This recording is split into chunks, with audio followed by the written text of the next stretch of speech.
Hi friends, summer season వచ్చింది అంటే అందరి ఇంట్లోనూ పచ్చళ్ళ సందడి మొదలైపోతుంది కదండి. ఈరోజు మేము మా ఇంట్లో మాగాయ పచ్చడి పడుతున్నాము.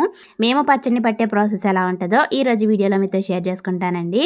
రసాల కాయలతో ఈరోజు మేము మాగాయ పచ్చడి పడుతున్నాము. ఇదిగోండి, ఇలాంటి పెద్ద సైజులో ఉన్న 15 కాయలను తీసుకుని పైన తొక్క చెక్కేసుకుని ముక్కల్లా కట్ చేసేసుకోవాలి. 15 కాయలకి కుంచుడు ముక్కలు అయితే అవుతాయండి. ఈ కుంచుడు ముక్కల్ని ఎండలో ఆరబెట్టేసుకోవాలి.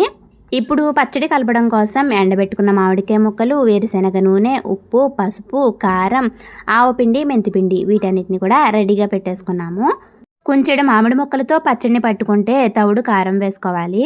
కారంలో సగం సాల్ట్ వేసుకోవాలి. సాల్ట్లో సగం ఆవపిండి వేసుకోవాలి. 1 స్పూన్ మెంతిపిండి, 1 స్పూన్ పసుపు వేసుకుని ఉప్పు కారాలన్నీ కలిసేలాగా ఒకసారి బాగా కలిపేసుకోవాలి. పచ్చడికి కేజీ వేరుశనగ నూనె పడుతుందండి. కొంచెం నూనెని మామిడికాయ ముక్కల్లో వేసుకుని ముక్కలకి నూనె బాగా పట్టించాలి. జాడీలో కూడా కొంచెం నూనె, కొంచెం ఉప్పు కారాలు చల్లుకోవాలి.